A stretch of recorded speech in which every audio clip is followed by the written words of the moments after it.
anestésico prefiere en pacientes con patología neurológica? ¿Qué anestésicos podría haber? Si fuera esto la pregunta, día de hoy.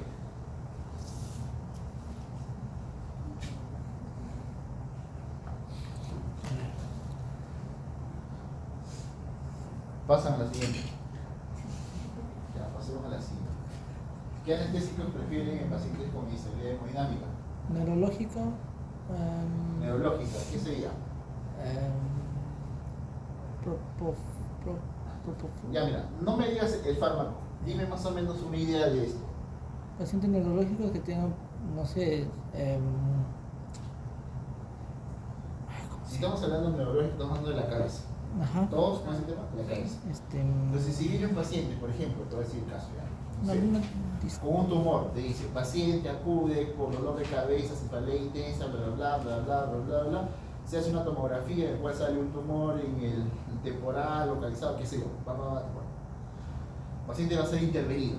Diga usted, ¿qué tipo de anestésico utilizaría en este caso? Primero anestésico general. ¿Ah? Primero es el anestésico Ya, general. muy bien. ¿Qué tipo de anestésico general?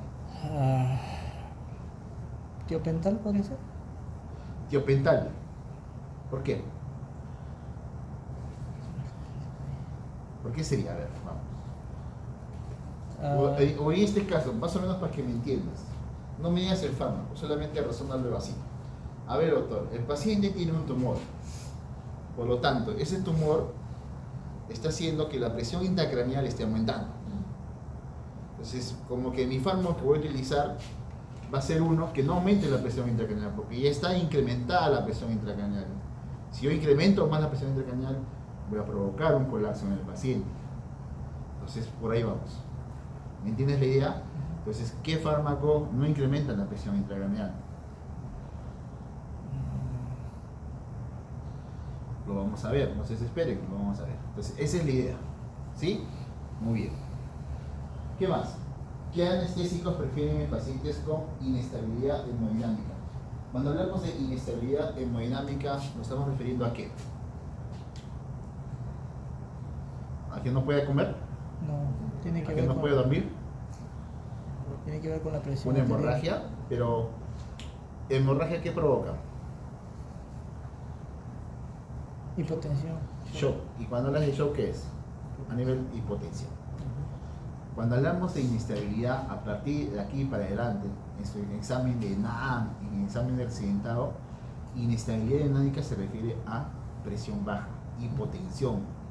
Ese paciente está hipotenso, ya sea por cual sea las causas, ese paciente está hipotenso. Entonces no nos conviene que esté un paciente hipotenso. Entonces, si yo tengo un paciente hipotenso, ¿qué anestésico me convendría usar? Uno que disminuya la presión arterial o uno que aumente la presión arterial. Que aumente la presión. Ya, ¿te das cuenta? Vamos a sumando. Yo no voy a usar uno que me baje la frecuencia cardíaca ni la presión arterial. No, yo voy a buscar un fármaco que me incremente la presión arterial. ¿Qué anestésicos prefieren pacientes asmáticos? Analgésico por vía endovenosa y no por vía inhalatoria. Claro, doctor, yo prefiero en pacientes asmáticos aquellos que no hagan vasoconstricción a nivel pulmonar. ¿Qué prefiero? Que hagan vasodilatación. ¿Ya? Esa es la idea. Muy bien. ¿Qué bloqueador neuromuscular prefiero en pacientes con, mira, politraumatismo y fracturas expuestas? Procurolio. ¿Por qué, doctora? ¿Para qué? Sí, ¿y por qué no usaría succinilcolina?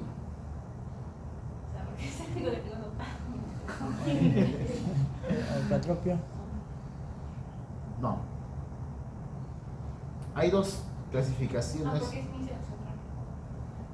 No, también succinilcolina. Succinilcolina no haría que haya más prolongarse el efecto de contracción, por decir.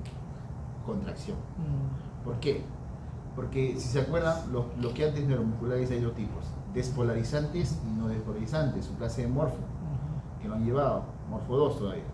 Entonces, en la clasificación hay despolarizantes y no despolarizantes. Y cuando hablo de despolarización, hablo de contracción. ¿Se acuerdan que cuando venía el sodio, entraba en la presináptica, ocurría una despolarización y activaba los canales de calcio, entraba calcio y ¿qué hacía? Que las vesículas migren hacia la parte terminal por el complejo SNAR, ¿ya?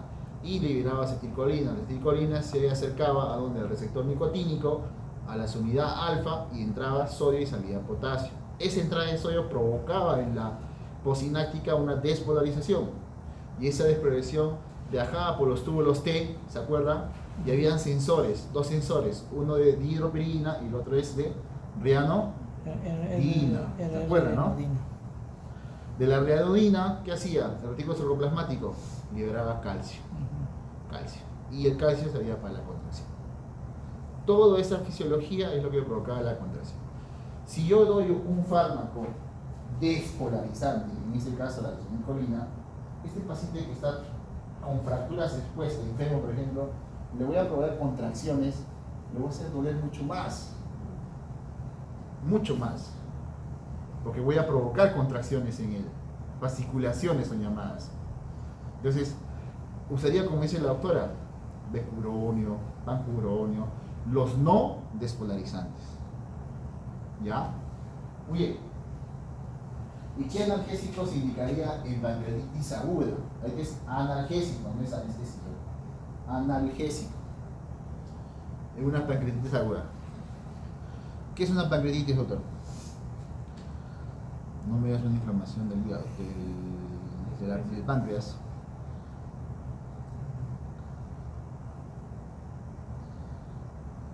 ¿Qué me da una definición buena de una pancreatitis aguda? Porque esa que me dicen inflamación del páncreas me lo dice mi sobrinita de 3 años. Pancreatitis, dolor excesivo para empezar por pancreatitis, y puede ser que,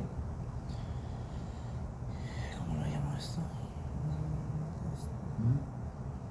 Doctoras que están atrás. Es como la apendicitis que pueda contaminar. En el caso del pancreatitis, ¿se podría contaminar, doctor? Sí, puede haber una infección.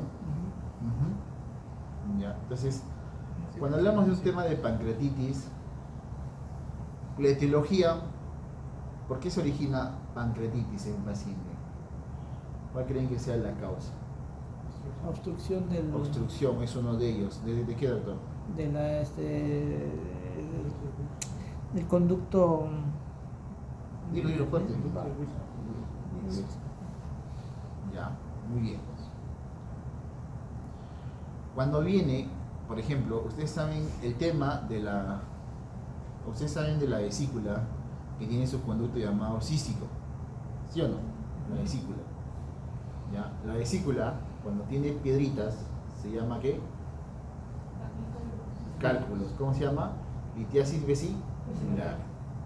Esta piedrita se desprende y viaja, digamos. Viaja por el cístico. Y viene su compañera, el hepático común. Cuando se juntan las dos, ¿forman qué? El colédoco. Muy bien. Usted es cirujano, pero no.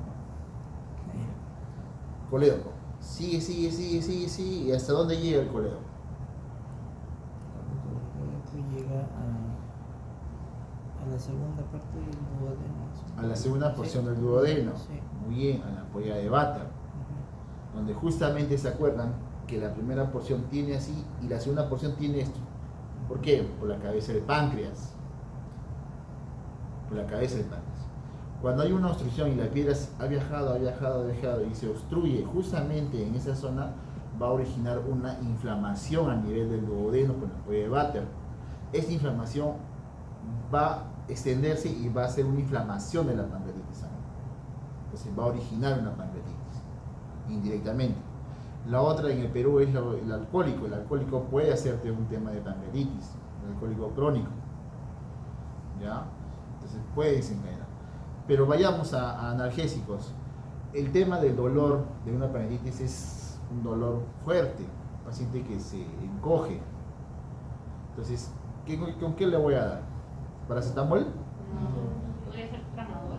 Un tramador, un Porque opioide. morfina ya sería para un dolor. Claro. hay escalas para poder empezar. Primero empezaría, digo, a ver, doctor, paracetamol, no.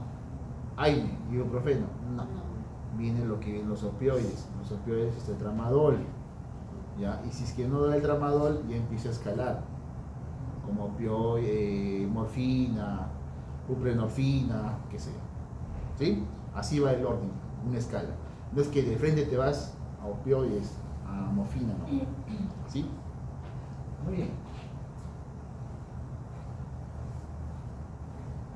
Listo. Entonces, saliendo con esta pequeña introducción, vamos a ver este tema de anestésicos generales y locales.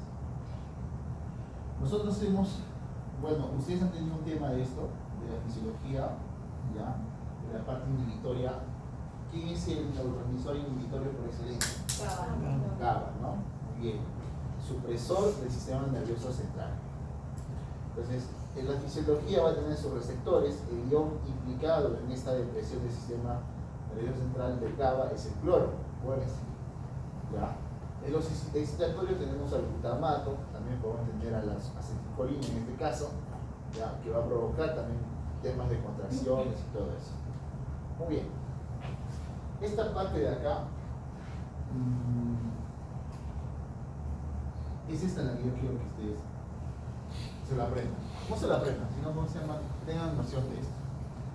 Aquí está el nivel de conciencia y aquí está la conciencia. Ahorita, ¿dónde estamos nosotros? Conciencia. No me digan acá. ¿Dónde quieren que estar? Este es tu nivel de conciencia y esa es tu conciencia. Cuando digo tu nivel de conciencia, aquí están todas tus funciones. Respiración, tu frecuencia cardíaca, lo que es sistema, lo que es cardiovascular, respiratorio, todo acá, todo. Acá solo es el cerebro, la conciencia. Recuerdos, pensamientos, todo el cerebro. Entonces, vamos a ver. Nosotros estamos, ¿qué? Supone que estamos aquí, ¿no? Supone que estamos aquí. Algunos están somnolientos, no sé por atrás, pero no la veo. No sé en qué estado están, pero algunos pueden estar acá. ¿Ya? ¿Qué es el síndrome Lowe? Ustedes lo han visto. Lo han experimentado algunos. Es aquel síndrome en donde ustedes no han tenido lo confunden como pesadilla. Que tiene ese sueño en donde quiere gritar, no pueden, quieren moverse. La parálisis de sueño es ese síndrome. El tratamiento. ¿Ya? Entonces, miren en qué nivel está. Mira, si te das cuenta, tú te recuerdas de ese episodio, porque tu cerebro está en este nivel, tiene pensamientos, te recuerdas, pues en la mañana, en la madrugada me dio una pesadilla, que quería mover, no podía, que quería ir a la jarra que estaba a mi costado, qué sé yo, o al esto, quería prender luz, no podía. ¿Te recuerdas todo eso? Porque miren en qué etapa está. Ya, muy bien. Tenemos al sueño REM, sueño profundo. ¿Alguien tiene un sueño ligero? ¿Alguien, por ejemplo, que se despierta por cualquier cosita? Otros tienen un sueño profundo. Yo a veces. Doctora, ¿usted qué es sueño ligero? Sí. Muy bien. Pues la doctora estaría por aquí, ¿no? Está entre somnoliente y esta parte de acá, ¿no? Más o menos. Sueño lúcido, ¿no? ¿Verdad? Este sueño lúcido. Entonces, este es profundo. Una pregunta. Cuando fin de siglo, apruebas fármaco, te vas con tus amigos, hacen toda la fiesta, giran el ovache por dentro, se inhiben. ¿Y dónde estarían? No creo que en cómo van a aparecer este día. En No distinto acuerdo cómo. de nada. No, es broma, pero. Ya, a ver.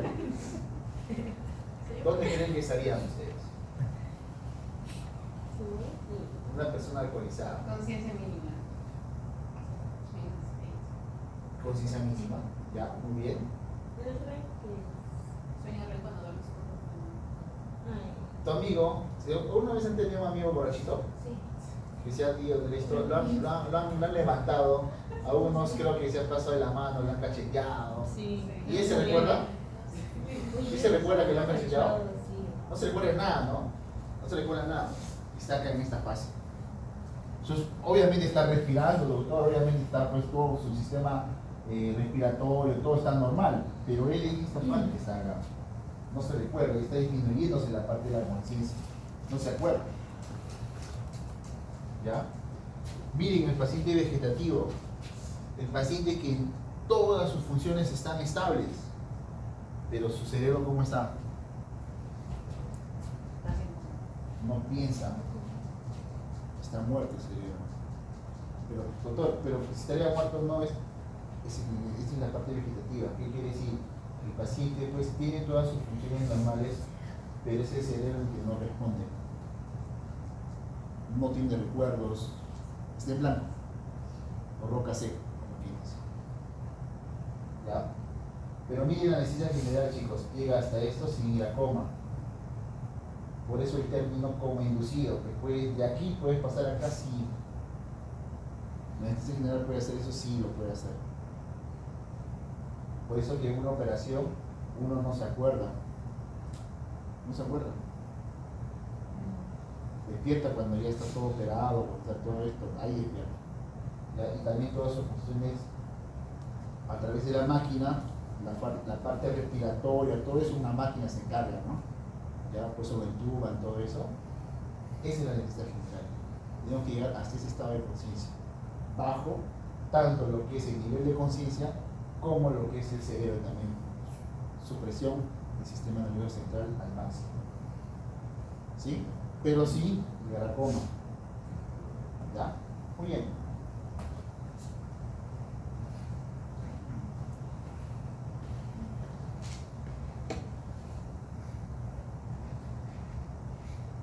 Listo.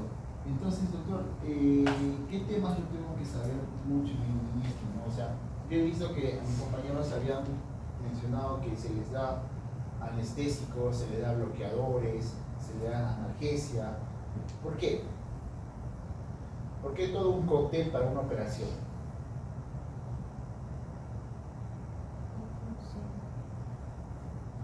Porque el tema anestésicos abarca mucho más.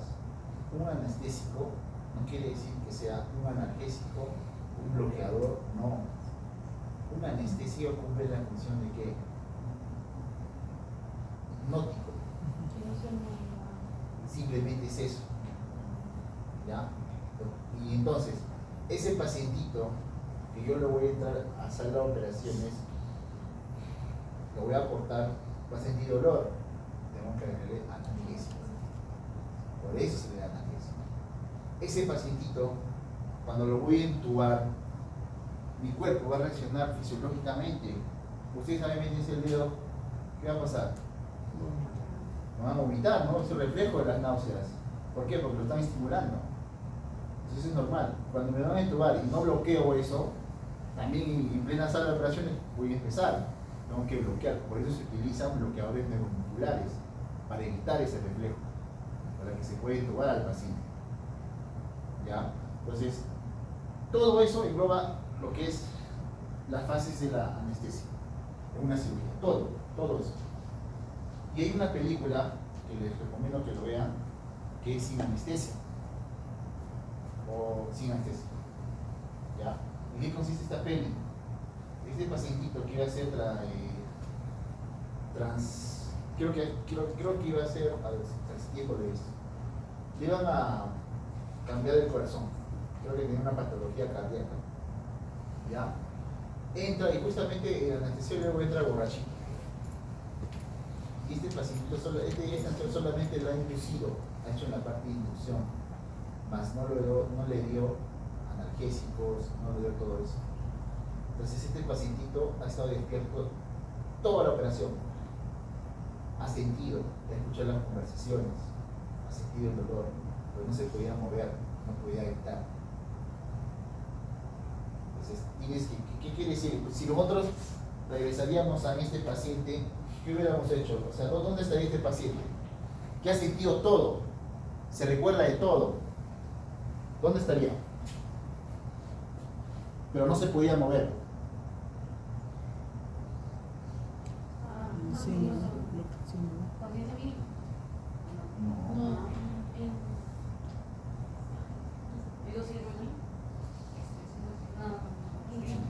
Ya, pero está cerca.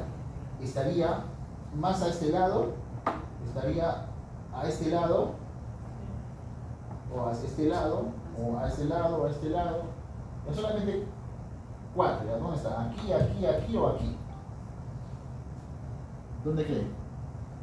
Dice el paciente que ha sentido toda la cirugía, ha sentido el dolor. en el verde, doctor. Los he escuchado conversar. ¿Acá? Pero si estuviera aquí, No sé. hubiera reaccionado, hubiera movido. El lado izquierdo. Exacto. Ese paciente está inhibido toda esta parte de acá, pero el cerebro está aquí. Siente. Acuérdense que el dolor, ¿a dónde va con el mecanismo? No va arriba, lo interpreta como el dolor. Todo eso él ha sentido. Cómo le empiezan a abrir, a cortar, toda la operación estaba, él se puede decir consciente. Pero más no podía decirle, pues, ¿no? O sea, él quería gritar, todo eso no podía. Le recomiendo que lo vean, está buenas.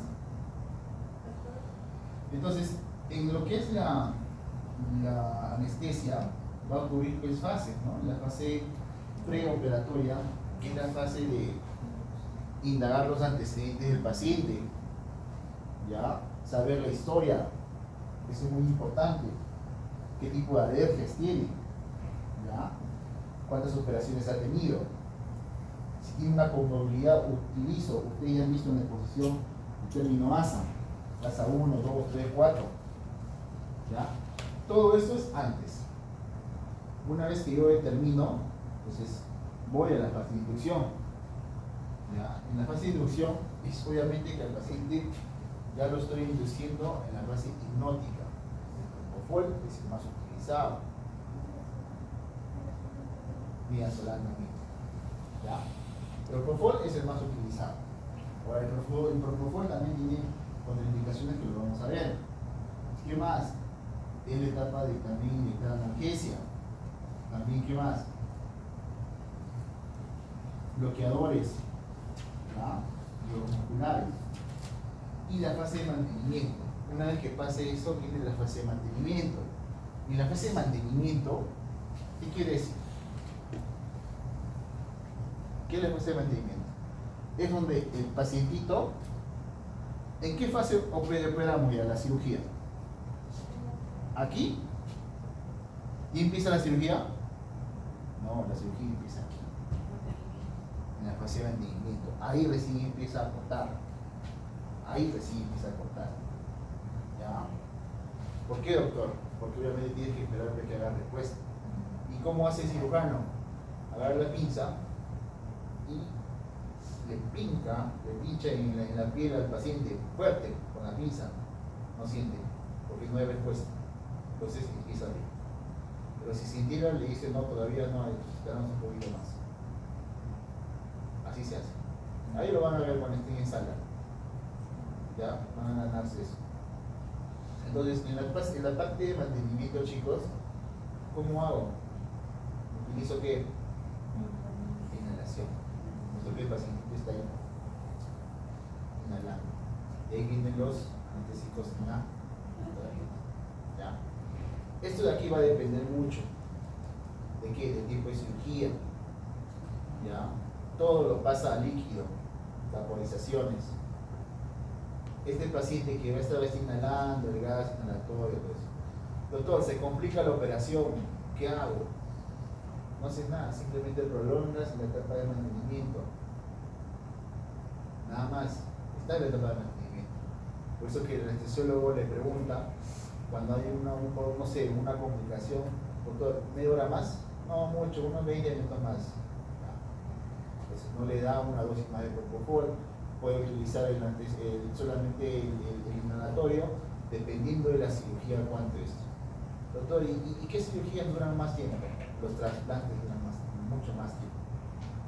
los trasplantes tipo renal, cardiológico, esos duran 3, 4, 5, 6, 8 horas. Entonces, va a depender mucho de la cirugía. ¿Sí? Muy bien. Y la etapa de que salga, ¿no? Llamado récord. ¿Qué va a seguir? Tengo que sacarle a esta etapa a este paciente.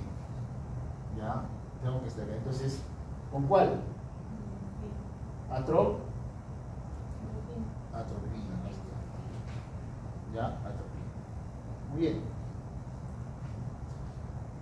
¿Y hay posibilidad que la síndrome de abstinencia en esa etapa? No. Acuérdense que la síndrome de abstinencia es prolongada porque es sin consumo. Ah, ok. No es que, digamos, hoy yo consumo morfina, ya mañana estoy adicto, no. Ay. No, no.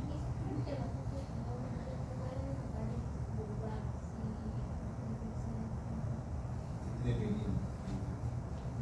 ¿Sabe cuándo el anestesiólogo se va a asustar y va a decir pi, pi, pi, pi, pi? Cuando el paciente no despierta? ¿Qué pasó ahí? Se le Mucho pasa. sobredosis. No es el caso, puede ser, pero no es mucho, pero va a tener mucho porque todos somos distintos, chicos. Todos somos muy distintos. Y ahí explica, por ejemplo, hay artículos que explican la sensibilización de los receptores de cada uno. De repente tienen unos receptores muy sensibles y que de repente ese efecto a esa dosis, ¿se acuerdan que ese efecto a esa dosis les exacerba? Es como que le hubieran utilizado 3 ampollas de propofol utilizando una. ¿Cómo se llama eso? ¿Se acuerdan que le decían cómo se llaman esos casos? Pues yo no platican hablar, ¿no? Ya, pero hay un caso que cuando tú le das a ese tipo de pacientes, por ejemplo, utilizas, qué sé yo, metformina de 850, que está indicado en esos pacientes diabéticos, y viene a las 2 horas por un cuadro de hipoglicemia. ¿Qué pasó? Ah, ese es mi caso. ¿Qué pasó? Si estaba consumiendo, es como que la ley me dice darle a esos pacientes 850. Efecto adverso.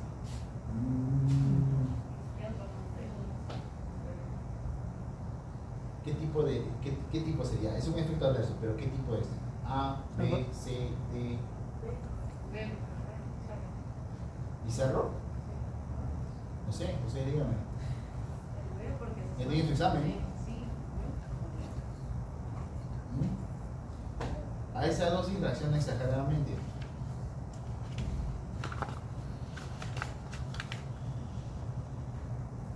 No lo puede expresar. Ya no me respondo. ¿Ya qué sería?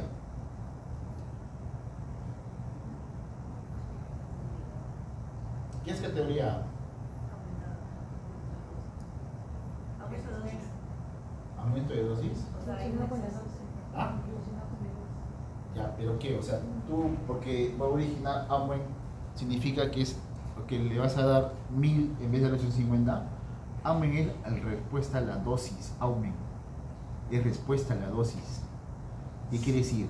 Que ese fármaco que tú le estás dando en una concentración normal, habitual que se le da a esos pacientes, ese paciente está reaccionando agresivamente mucho más. Sí, creo que el mecanismo de acción. No, con la sensibilidad de receptores. Cuando tú me dices categoría B, ahí ingresan quienes, los llamados alérgicos, a las penicilinas. No es normal. De un grupo de nosotros, ¿cuántos son alérgicos a penicilinas? No hay ya. Asmáticos, ya son 2. Entonces, ¿qué más sería? Ellos alérgicos, por ejemplo, el asmático, ¿usted es alérgico a alguna fruta, a los mariscos, al maní? Todo come. Entonces no es tanto. Pero hay asmáticos que son tipos de alérgicos hacia un alimento, ¿no? Pero las B siempre están en tipo de alergias. Es uno de la población en general. No es que todos seamos alérgicos, no, solamente esas personas. La A es aumento. ¿Qué quiere decir? Que a la dosis habitual se exacerba el cuadro. Entonces tú te preguntas, ¿cómo le puede provocar 850 miligramos de metformina a ese paciente una hipoglicemia? No está notificado, sí está notificado en reacciones adversas tipo A, que aumentan. aumenta. ¿Ya? A esos pacientes se les corrige la dosis normal. Muy bien, ya nos hemos salido del tema. Listo. Entonces, estábamos en mantenimiento, ¿ya? Revertir el efecto con atropina. Muy bien. Ya, ahora sí. Escuchen. Esto es importante. Tenemos anestésicos como el propofol, etopiridate, ketamina. ¿Ya? Muy bien. Por ejemplo, dice propofol, su dosis, su duración de acción, su eliminación, evitar y considerar. ¿Ya? Por ejemplo, me dice evitar en pacientes hipotensos. ¿Ya? Propofol. Dice considerar hemodinámicamente estables, considerar broncoespasmos. ¿Ya? ¿Qué dice? Elevación de qué? Del ICP. ¿Qué es ICP? Presión intra. ¿Ya? Eso es lo que hace el propofol. Entonces, si yo le digo, doctor, llega un paciente por emergencia con un cuadro de hipotensión, ¿qué anestésico estaría contraindicado? Propofol. Así es. Llega un paciente, ¿ya? Con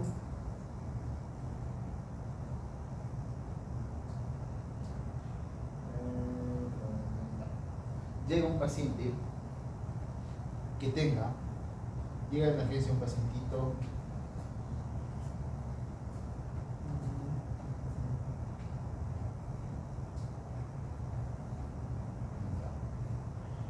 llega un pacientito de 28 años con intoxicación por antidepresivos. ¿Ya?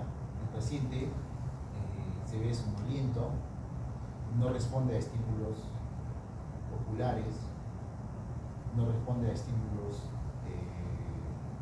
musculares, ¿ya? Tiene un cuadro de ¿qué sería? A ver, somnolencia, casi todo mental ahí.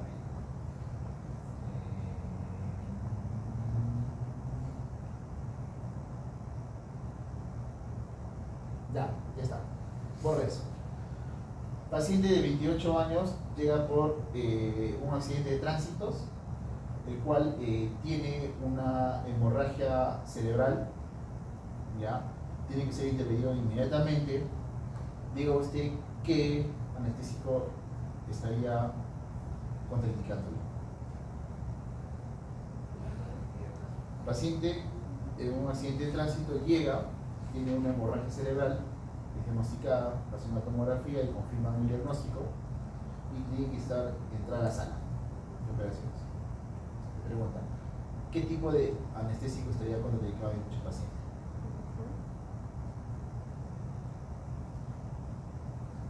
¿Por qué? Porque por la baja Ay, genera hipotensión.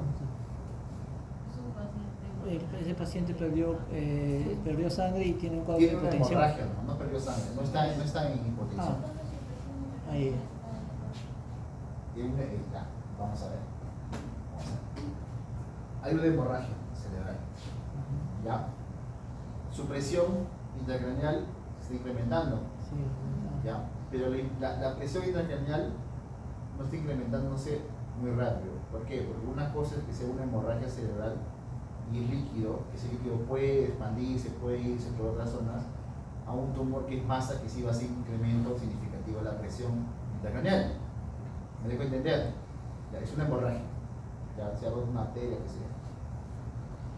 Considerar que elevación de la presión intracraneal. Dos cosas. ¿Por qué le daría propofol a este paciente?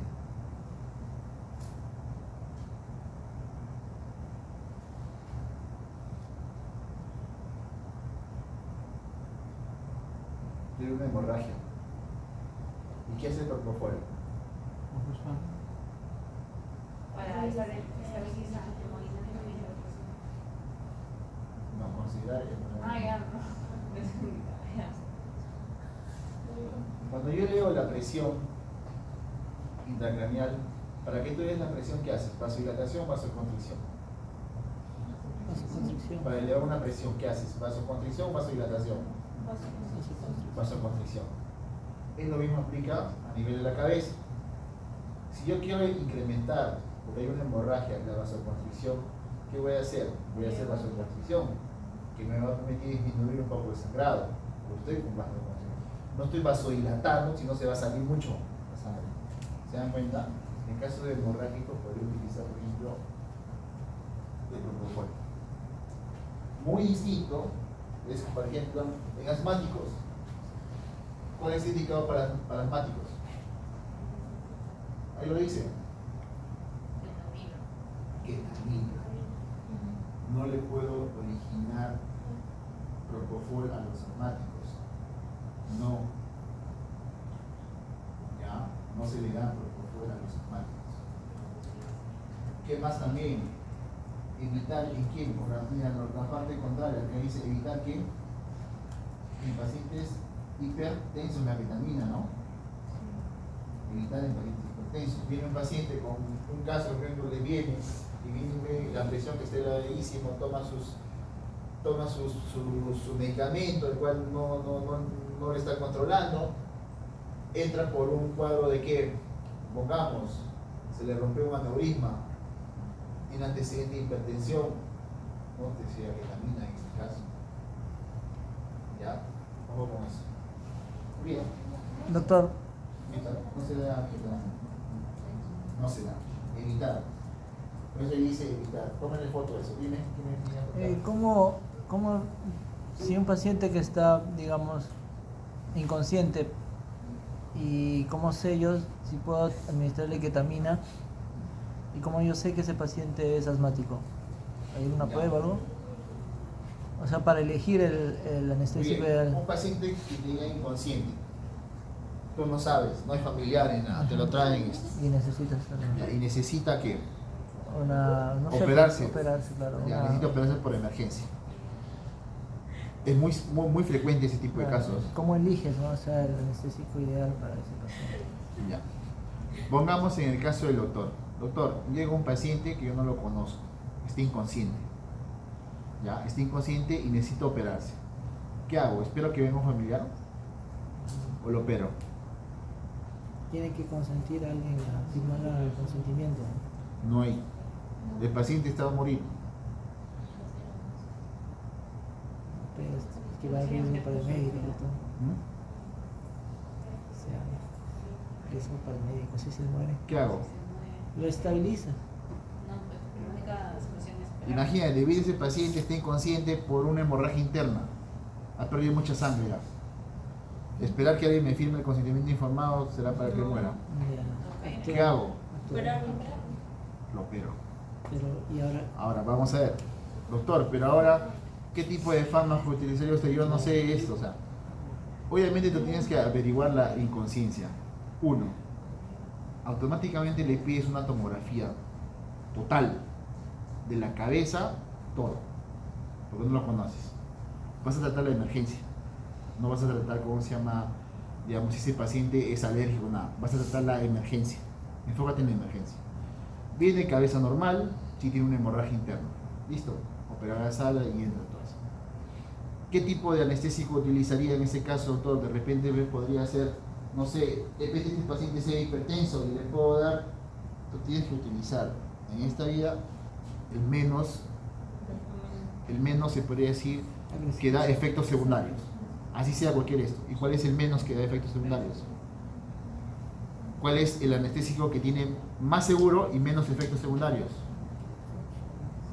¿No lo han dicho en la práctica? diría, por favor. El propofol. El propofol es más seguro. Ya si por ahí eres que sea, tratas que sea esto, lo controlas nomás. Si está bajando la presión, ¿qué le puedes dar? A un vasoconstrictor. Broncodilatador no. Si baja la presión, ¿qué le darías? Vasoconstrictor. Uno que aumente la presión, ¿no? Obviamente, o sea, corriges. En ese rato, créeme que no te vas a poder pensar, uy, pero en mi clase de anestesiología, no. Utilizas el más común, Propofol. Y te metes a sala, es una emergencia. Y tienes que controlar la hemorragia. Doctora, no, te olvidas de los antibióticos, todas esas cosas, primero operas, todo eso y ya le puedes dar. Ya si es alérgico, como tú me dices, por ejemplo, decides darle una penicilina, vamos a poner el caso de esto, ¿cómo te vas a dar cuenta? ¿Se te va a morir? No, va a empezar a enrocharse. Ya, pues le das pues, dexametasona, corticoide. Bueno, en ese caso hidrocortisona que actúa mucho más rápido. Ya lo sacas.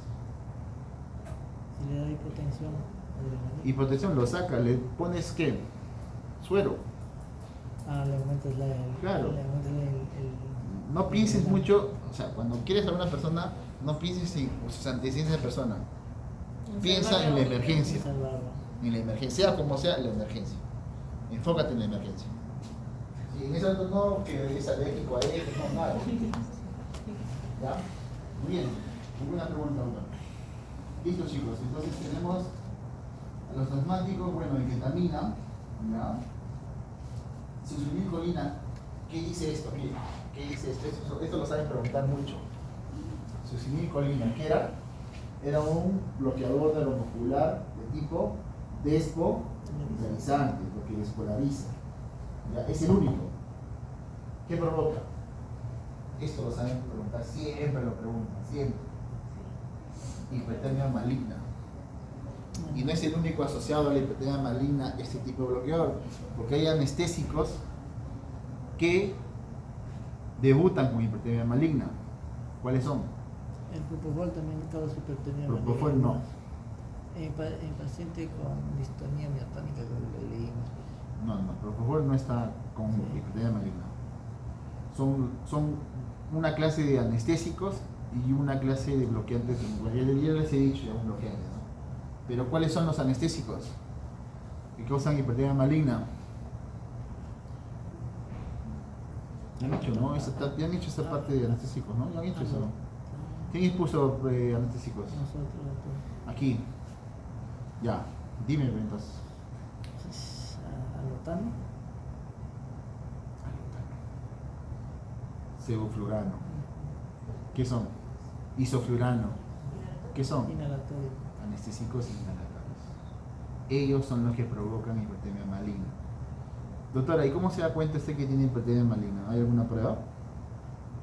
Doctora, ¿cómo se da cuenta que tiene hipertermia maligna? ¿Hay algún dosaje? ¿Va al laboratorio? ¿Le pide? ¿Sacan una muestra de sangre que va a ver si tiene hipertermia maligna? ¿Cómo? ¿Cómo se enteran que tienen hipertermia maligna? Doctora, ¿cómo se enteras? ¿Cómo sabes que tienes hipertermia maligna?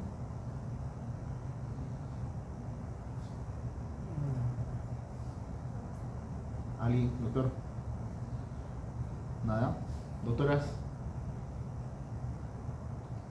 Nunca lo van a saber. ¿Saben por qué? El día que se van a operar, ahí van a debutar con hipertermia maligna si es que lo tienen. No hay una prueba que te diga que tú tengas hipertermia maligna, ¿no? El día de tu operación, te enteras. Ahí te vamos a explicarle. Muy bien. Vamos a ver. Habíamos dicho que hay dos fármacos que están asociados a la hipertermia maligna. ¿Ya? Succinilcolina, que es un bloqueante neuromuscular, despolarizante, y los anestésicos inhalatorios. ¿Ya? Muy bien. La autora me pregunta, ¿qué es una hipertermia maligna, doctor? Una hipertermia maligna es algo genético, que está alterando los canales de reanodina. El gen es RI-R1. Ese es el gen que está expresado. Es el más común. Hay otro tipo de genes, pero el más común es el RI-R1. Este gen está asociado a los canales de reanodina. ¿Y dónde lo encontramos esos canales de reanodina?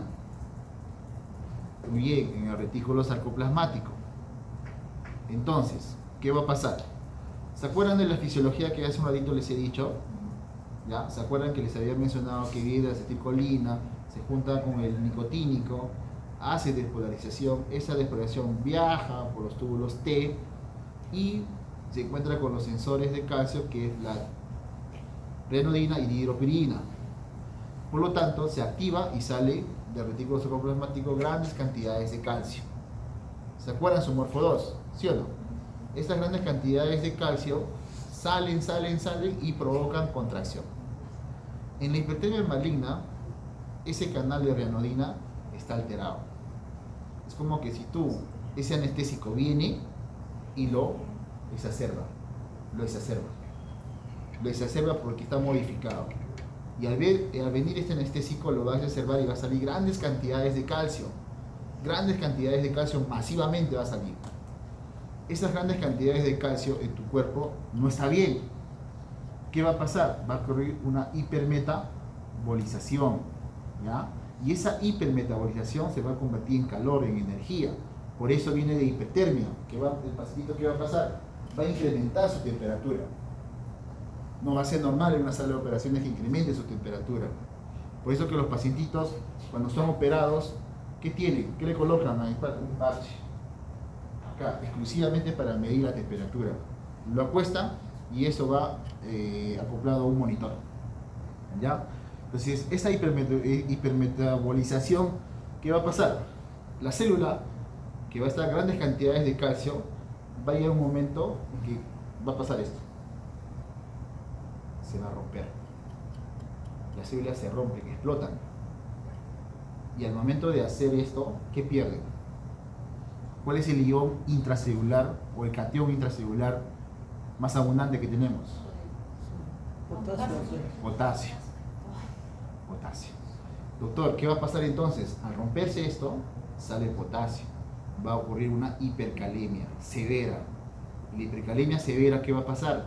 Con el corazón. Se va paro cardíaco. Por eso que en el EKG, una hipertermia severa, ¿qué tenemos? Onda C, onda P nula, QRS ancho y onda T picuda, característicos de una hipertermia severa. ¿Ya? Esa es hipertermia maligna, doctora. Espero haberlo resumido todo para que más o menos de aquí para adelante ya no te olvides ya de qué consiste una hipertermia maligna. Entonces, ¿cómo se debuta eso? Con los anestésicos. No hay una prueba que te determine. Obviamente sí existe, pues te vas a Estados Unidos, hay un material genético que te hacen todas las pruebas genéticas, todo, qué eres tú, qué tienes, qué puede ser, qué vas a terminar, todo. Porque acuérdense que los pacientitos asmáticos vienen por genética. Que tu papá y tu mamá son asmáticos, tú muy probable que seas asmático. Que tu papá sea hipertenso y tu mamá hipertensa, tú muy probable que seas hipertenso. Ya es genética esa parte. ¿Ya? Muy bien. Y durante la hipertermia, doctor, ¿Durante qué? ahí en la cirugía ya está con la hipertermia, ¿cambias de anestésico? No, se le da pues la otra parte, atropina, para sacar al paciente levantarlo. Ahora, en ese caso, mira, si tú estás con una hipercalemia severa, tú preocúpate más por la hipercalemia severa porque es la que te va a conducir a paro. Y cómo tú haces ese revierte, ¿qué va a pasar? Mira, ¿te acuerdas del potencial de acción de los cariocitos? Ya. ¿Te acuerdas, no? Que es distinto al potencial de acción Sí, de una célula, que sí, viene así, sí, se va así, así. De ellos son así. ¿Qué tiene? Tiene meseta, ¿no? ¿Te acuerdas, no? Sí. Ya. ¿Qué va a pasar? ¿Te acuerdas que en la fase 3, ¿qué salía? Potasio, ¿no?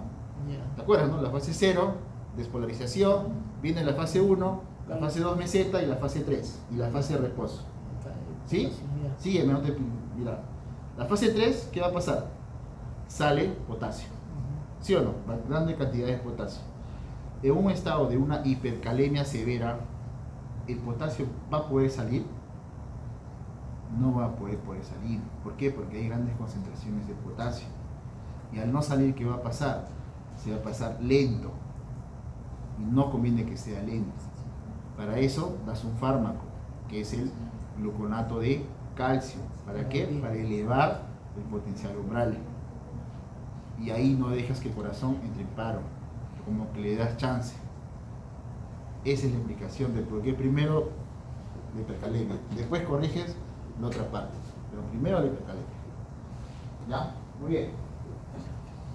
Entonces tenemos estas succinilcolina que habíamos dicho que es una despolarizante, ¿ya? Que va a provocar, si es despolarizante, ¿qué va a provocar?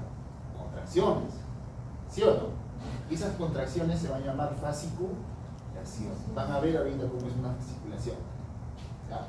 Ok, malina, ahí está. ¿Qué es el rocuronio, becuronio? ¿Qué eran? Eran bloqueadores neuromusculares no despolarizantes. ¿Ya? Tenemos el midazolam, ya, ahí también tomen foto de esto. Ya, tomen foto. Tenemos el fentanilo, la atropina. Evitar en pacientes taquicárdicos la atropina.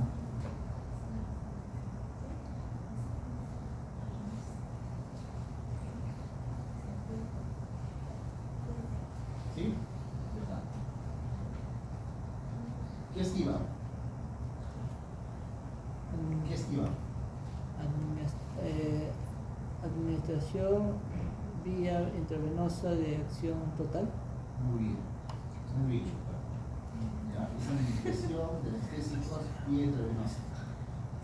¿Ya? Muy bien. ¿Y qué tenemos ahí? Bien. Tenemos al propofol, al letomidate, al tiopental y a la ketamina.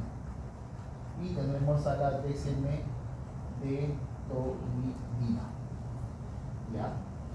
Cada uno con sus receptores respectivos. ¿Qué son esas iniciales? CBF, CMRO2 y CP, ya saben qué es. ¿Qué es el CBF, CMRO? ¿Qué? CMRO2. ¿De qué ves?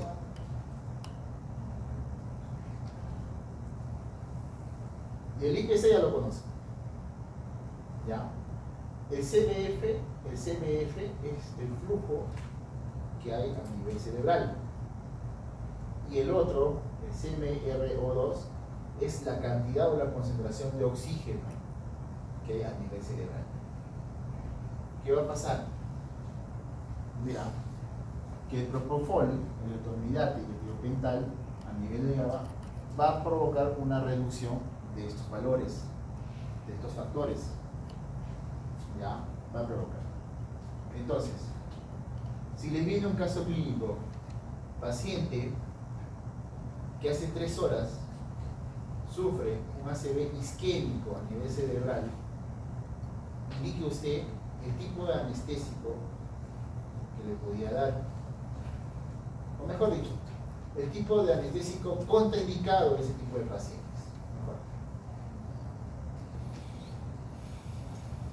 ¿Cuál de ellos?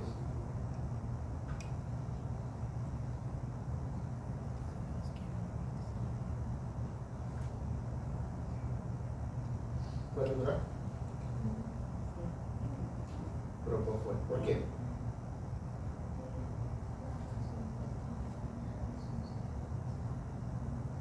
Ya. En un ACV isquémico, ¿qué pasa? No hay oxígeno, hay disminución de oxígeno, pues es isquémico. Si yo voy a darle a un paciente propofol, a un paciente isquémico a nivel cerebral, ¿qué va a provocar? Que haya mucho más disminución de oxígeno. Voy a exacerbar el cuadro isquémico del paciente. Ya su cerebro no tiene oxígeno por el cuadro isquémico. Y si yo le voy a dar el propofol o el letomidate, ¿qué voy a provocar? Más el cuadro, voy a exacerbar el cuadro. ¿Por qué? Porque le estoy quitando oxígeno. Ojo con esos casos clínicos. Esto es lo contrario ya. Ketamina. ¿Ya?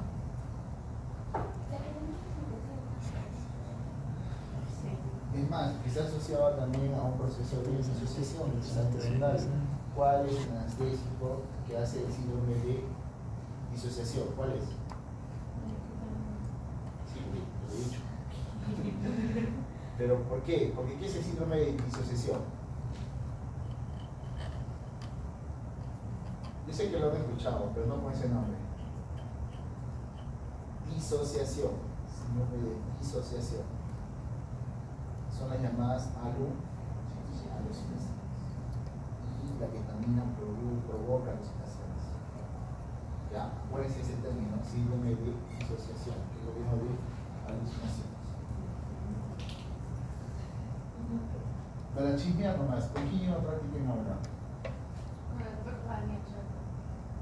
¿Richard? Tulio. Doctor Fancy. ¿Pero qué practica ahora tiene? Este creo que ha sido 2. Pero este ha sido, este tema de anestesico ha sido 1 o 2. 2 creo. Dos. No, hoy es ponen. No, ya es No, posible. pusieron. Ya pusieron, mira. No saca.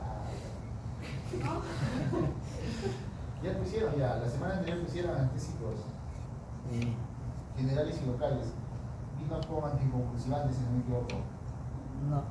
Anticonvulsivantes. Practiquen habla 1 y son anticonvulsivantes. Practiquen habla 2 y son ya. anestésicos generales, locales. Chicos, ahí no nos de farmacona. Bueno, vamos. Ya, ¿esto qué es? A ver, receptores, doctor. ¿Ya? ¿Pueden decir qué tipo de receptor? GABA, ¿no? Ah, pero de GABA.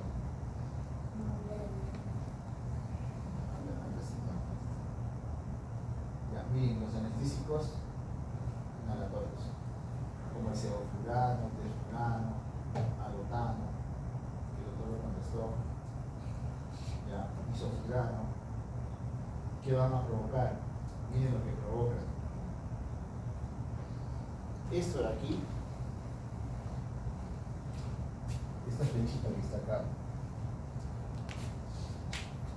es el coronavirus, ¿ya? Y estos que están acá, estos tres, como el óxido nitroso, el xenón, que van a provocar la parte de acá, de abajo, ¿ya? Entonces, ahí ven un vasito, ¿sí o no? ¿Ven un vasito? Sí. Ya, ¿qué está señalando eso?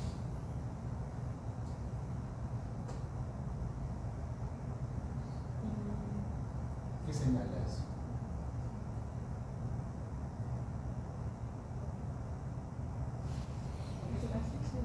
Ya.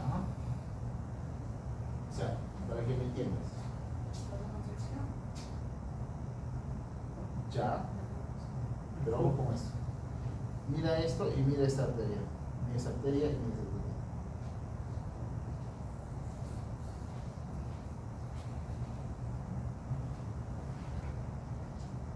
Vamos. Para irnos una vez. ¿Qué está pasando? ¿Alguien me puede explicar? ¿Eh? Ya. Pero está bien, no es suficiente, pero vamos a razonar. Vamos a razonar. Esos dos, ¿qué te está indicando? Más o menos guíate en el calibre. En el calibre de eso. ¿En dónde es más rápido el flujo? ¿En un calibre chico o en un calibre grande? Calibre chico, doctor. ¿Por qué? Más presión. Más presión. Acuérdate, mira. Acuérdate cuando estás, imagina tu mamá te manda. Tú que vas a ve al jardín, ¿verdad? Pero das mucho medicina. Ya, tienes que regar. Y quieres regar la flor que está allá, y estás sentadita acá. ¿Cómo haces? Métele. Presiona que reduces el huequito, ¿no? ¿Y qué pasa? ¿Te das cuenta? A menor esto, a presión. Aplausos. Nunca te olvides ese ejemplo. Ya. Entonces, chicos, a lo que yo quiero llegar, como ese bisquémico. Antes del examen, no, por favor, después. Ya, muy bien. Entonces, a donde quiero llegar, chicos, los anestésicos inhalatorios, ¿qué van a producir? Van a incrementar el flujo. ¿Ya? Justamente se va a dar justamente cuando hay menor calibre, el flujo va a ser mucho mayor. Entonces, ¿qué pasa si digamos tiene ahí, por ejemplo, te voy a poner el caso, un trombo? Obviamente que va a ser difícil que le ponga un caso con estas características, pero un caso en general sí, una hemorragia sí. Pero a donde yo voy a esto, Si la arteria es más chiquita, o una arteria más grande, yo no usaría, si es que digamos el daño fuera en una arteria más chica, yo no usaría pues inhalatorios de esto. ¿Por qué? Porque el flujo se va a incrementar. No me convendría, no me convendría usar en donde ha sido la lesión de menor calibre el uso de esta anestesia. Ya. Es uno de ellos. Muy bien. Ahora, en pediátricos, ¿qué anestésicos utilizan ustedes? En pediatras.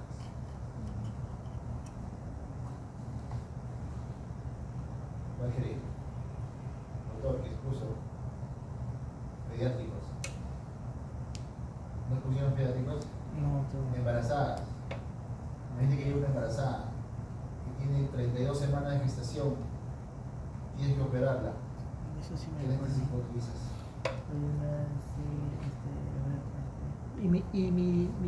Y mi miprazol. ¿Qué? Y mi miprazol. Midazolam creo que era una. ¿Midazolam? No, no es. Midazolam es. Midazolam es para inducirlo, nada más. ¿Cómo se llama esto? Pediátricos, gestantes, esos temas siempre toquen en sus exposiciones. El doctor a cargo está encargado de retroalimentar. Retroalimentar. Quiere decir que hablar de casos especiales y temas especiales, eso ahí, o sea, supongo que han debido tocar ese tema. Ya. Sí. No, no lo quiero. Exacto. No es que se puede, se usa los anestésicos inhalatorios. ¿Por qué no puedo usar el propofol, doctor, en un niño? Yo no le puedo decir a usted que alguna vez he intentado el propofol porque no lo ha hecho. Pero créeme que es tan irritante el propofol, que te duele, que al momento de despertar, cuando te han colocado el propofol, vas a sentir un dolor a pesar que esto. Por eso lo mezclan con lidocaína. Propofol lo utilizan con lidocaína. Es lechoso. Propofol. ¿Ya? Entonces, eso chicos. Muy bien. Vamos a avanzar. Propofol, estas son sus características. Miren, justo estamos hablando de... Tómenle foto, por favor. ¿Ya? Broncodilatación, anticoagulante no lo vamos a usar. ¿Ya? ¿Qué podemos sacar del propofol? Le hemos dicho que era... no puedo usar sus efectos adversos, ¿cuál es? Hipotensión, ¿no? Deprime lo que es el sistema respiratorio, ¿ya? Etomidate,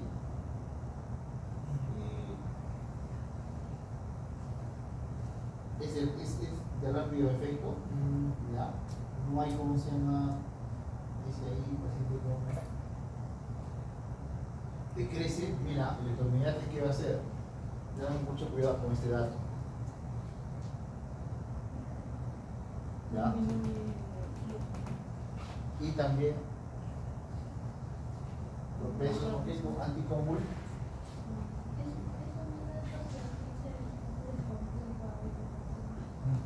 Eso sí, hipotensión. Muy bien. Ketamina, acuérdense de la ketamina de esto. Miren. Ya, necesitamos también, provoca, necesitamos dónde está. Incrementan la presión intracraneal. Ketamina, también lo que es la presión arterial, efectos, incrementa la presión arterial. No se usa en pacientes hipertensos, ya, no se usa en pacientes hipertensos.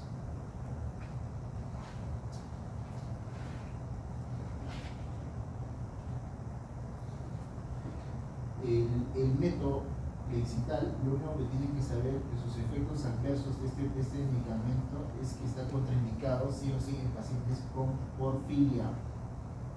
¿Ya? Está contraindicado en pacientes con porfiria. ¿Qué es porfiria, doctor? Mucha porfiria.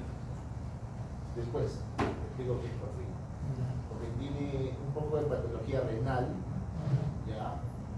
tiene una supresión de lo que son los melanocitos, tiene su parte fisiológica. Si quieres una buena explicación, me esperas. Vamos avanzando. Opioides. Miren, a ver, en el uso de opioides, dice fentanilo, sulfentanilo, ¿no? ¿Ya? Potenciales efectos, ¿ya? Que va a provocar depresión del sistema respiratorio, pruritus, ¿ya? A nivel postoperatorio, náuseas y vómitos, que es lo que hace con los opioides. Bien. Cocaína.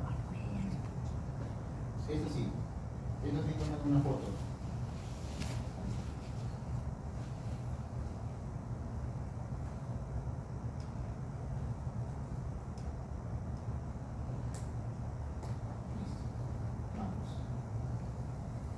¿Me puede retroceder un poquito, por favor? ¿Cómo es? ¿Me puede retroceder, por favor? ¿A esto? Sí. Ya, a ver.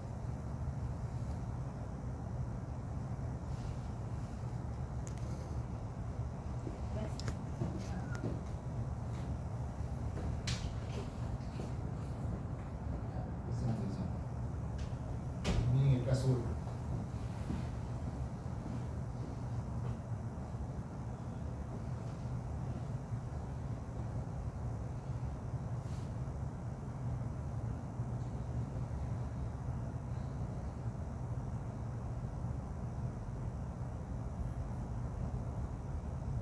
¿Qué es?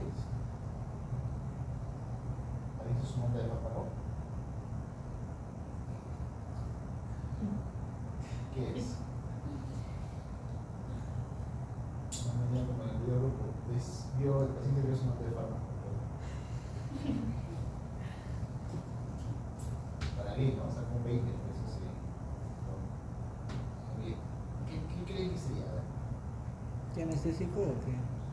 con sus características que se han mencionado. ¿Tiopental? Propofol. Actúa rápido y es lechoso. Ah, Mira, segundos.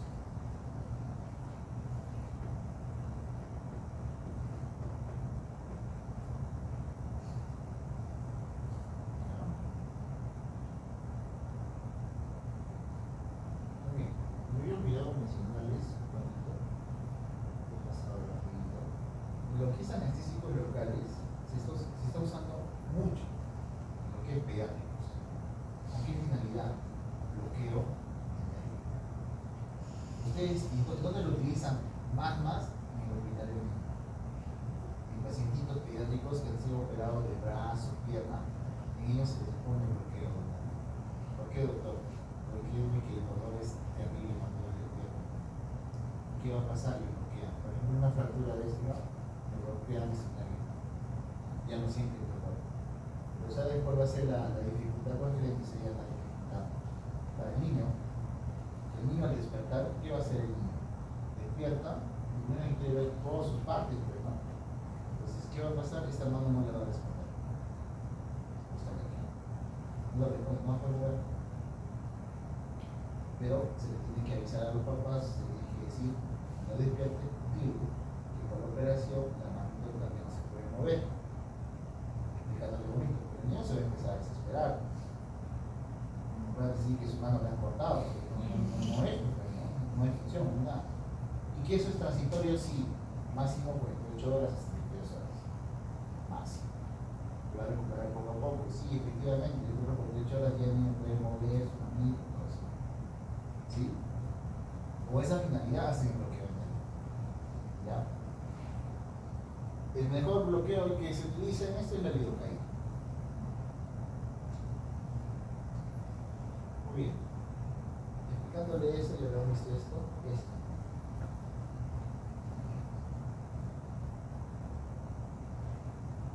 ¿Qué ven ahí?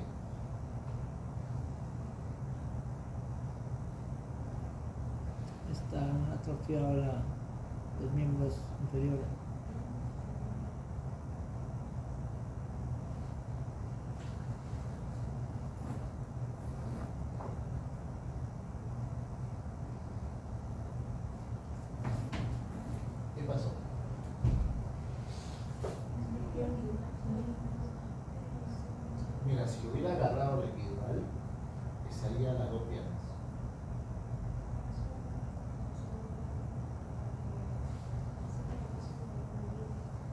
un solo lado. Es esta pierna la que está, solamente esta pierna. La otra está funcionando, por si acaso. Mírenlo bien, mírenlo bien.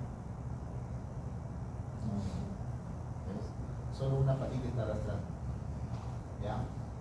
Entonces, justamente la explicación del niño, igualito, se han bloqueado esta parte izquierda. Obviamente esto lo han hecho con animales, pero no es que lo han operado nada, sino una demostración. Lamentablemente las ratitas sirven para eso. ¿Ya?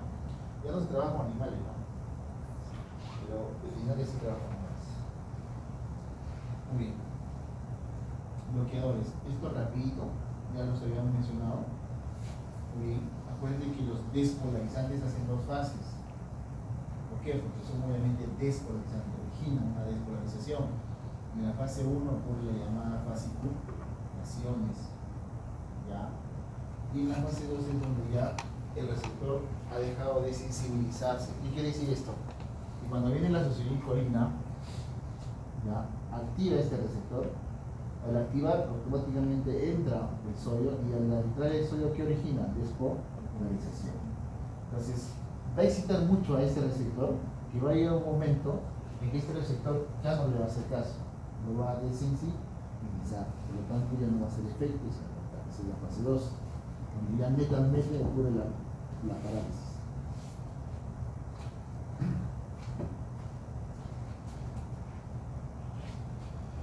Muy bien. ¿Qué es eso? Lo que hizo en inglés, ¿no? Esas son las fasciculaciones. Si tú, imaginemos, este paciente tiene una fractura, como te acuerdas de la pregunta que vino, ¿qué tipo de bloqueador neuromuscular le damos a un politraumatizado con fractura de algo? Si tú le das ese tipo de bloqueador, ¿qué va a pasar? Va a despolarizar, va a hacer contracciones, va a hacer que le provoque mucho más dolor al paciente. Entonces, no está indicado ese tipo de bloqueador. ¿Cuál sí está indicado?